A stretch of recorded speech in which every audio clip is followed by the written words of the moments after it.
Polling is underway as the Mahavikas Aghadi and the ruling Mahayuti lock horns. This is also the first assembly poll since the dramatic split of Shiv Sena and the NCP, which led to a major political realignment and comes barely 6 months after the Lok Sabha results, in which the opposition Mahavikas Aghadi came out on top. While Mahayuti has offered Rs 2,100 per month if it is voted back, the Mahavikas Aghadi has offered a monthly stipend of 3,000 under Mahalakshmi scheme. The Mahayuti campaign also adopted a majoritarian theme by dropping terms such as vote jihad and dharmayudh to counter the consolidation of minority votes in favor of Mahavikas Aghadi candidates. Shiv Sena of Eknath Shinde and Uddhav Thackeray's Shiv Sena UBT are pitted in direct contests on 51 seats. In fact, a similar war is raging between NCP Sharad Pawar and Ajit Pawar's NCP in 36 seats. The party that loses out could face an exodus or political oblivion. Rebel candidates could queer the pitch for both fronts, and small parties and independents too will play a key role in close contests. देखो, महाराष्ट्र में कांग्रेस की leadership में ही सरकार महाविकास आघाड़ी की बनेगी। उस तरह से जो मतदान का जो रुझान आ रहा है, कॉल आ रहा है, जो लोग मतदान के लिए जा रहे हैं, तो उसके आधार पर राज्य में कांग्रेस की सबसे ज़्यादा कैंडिडेट चुन के आएंगे और महाविकास आघाड़ी की सरकार आएंगी, इसमें कोई दो मत नहीं है। ये काले पत्थर पे सफ़ेद लकीर है। करने लोगों ने ये फतिया में शामिल होने की आवश्यकता है और मुझे पूरा भरोसा है कि महाराष्ट्र के मतदाता भारी संख्या से इसमें शामिल हो जाएंगे, शांति से मतदान हो जाएगा और 23 तारीख के बाद ये देश के सामने आएगा कि राज चलाने की जिम्मेदारी वो किसके ऊपर देते हैं।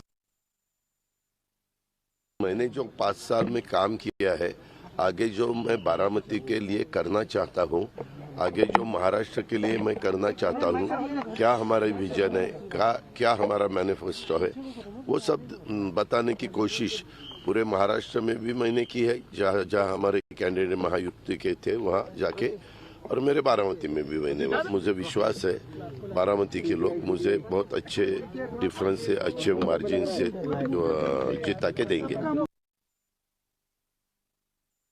And now let's also listen into what Yogendra Pawar, who is contesting against Ajit Pawar from Baramati, has to say about the fight. हम कैंडिडेट के माध्यम से पहली बार यहाँ चुनावी राजनीति में खड़े हैं, और ये हमारे लिए कुछ नया नहीं है। 6 महीने पहले भी हम वहाँ गए थे हमारा हक का बचाने के लिए, और अभी भी हम जाने वाले हैं। क्या बड़ी फाइट है बारामती की जनता को साथ देगी, कितना? मुझे 100% विश्वास है कि बारामती की जनता पवार साहब को भूलेगी नहीं और हमको आशीर्वाद देगी। इस वक्त मेरे साथ शाइना एनसी जी मौजूद हैं। शाइना जी, मैं आपसे पहले ये जानना चाहूँगा कि काफ़ी चुनाव प्रचार हुआ, आपको लगता है कि जो मुद्दे आप जनता तक पहुंचाना चाहते थे वो सारे मुद्दे जनता तक पहुंच चुके हैं? बिल्कुल पहुंच गए हैं, क्योंकि लोग जानते हैं एक सरकार काम करती है, एक सरकार विवाद करती है। हम यहाँ आए हैं सिर्फ सेविका और सेवक के रूप में जनता के लिए काम करने के लिए, और मैं मानती हूँ कि 2.5 साल जो महाराष्ट्र में आपने देखा है, हमारे महायुति की सरकार बहुत ही अच्छे ढंग से उन्होंने काम किया। शाइना जी, जो जनता है वो क्या सिर्फ नेशनल फेस को देख करके ही वोट कर रही है या लोकल कैंडिडेट भी मायने रखता है? कौन कौन से मुद्दे आपको लगता है जिस पर आज वोटिंग होगी? देखिए, मोदी जी की लोकप्रियता तो सभी पता है कि कैसे पूरे देश में सरकार कोई भी हो, जनता वही चाहते हैं, और महायुति के नेतृत्व में मुख्यमंत्री ने इतना अच्छा काम किया है, उप मुख्यमंत्री ने इतना अच्छा काम किया है कि मैं मानती हूँ कि आते हुए दिन में परिवर्तन सिर्फ रफ्तार पे, डेवलपमेंटल एजेंडा पे होगा। और डेवलपमेंट जो आपने महाराष्ट्र में देखा है, जिस रफ्तार से काम हुए, जिस रफ्तार से प्रोजेक्ट्स कंप्लीट हुए, ये एक राजनीतिक इच्छा शक्ति जो नहीं था अभी आ गया है। काफ़ी जुबानी जंग देखने मिली पूरे कैंपेन के दौरान, अलग अलग नारे देखने मिले। आप मुंबा देवी क्षेत्र से जहाँ से चुनाव लड़ रही हैं, क्या लगता है आपको कौन सा जो नारा है वो सबसे ज़्यादा असर?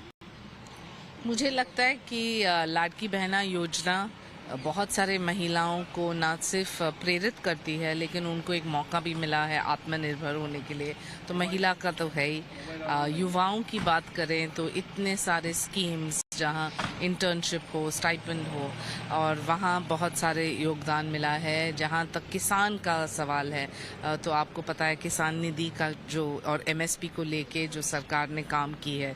तो 4 वोट बैंक्स हैं, महिला, युवा, किसान और कोई कंफ्यूजन नहीं है, इतनी सारी पॉलिटिकल पार्टीज हैं तो आप लोगों तक पहुंची हुई है। जनता को पता है किसके लिए वोट करना है और क्यों वोट करना है, और जनता को पता है सच्चाई की लड़ाई कौन लड़ रहे हैं। आप वोट डाल करके आ चुके। मैं एक बार बस चाहूंगा हमारे दर्शकों को आप ये जो है इंक फिंगर दिखा गए हैं ma'am. My appeal to all the youngsters and the elders and the women, they all should come and vote. Whomever they want to vote, that is their choice. But they should come out and vote. And my humble request is, this is the basic duty of every citizen, that whenever there is an election, we should go to the polling booth and vote. And I once again request all the people to come out and vote. Don't wait at home till the evening. And my colleague Shweta Verma is now joining us from Baramati, which is a family bastion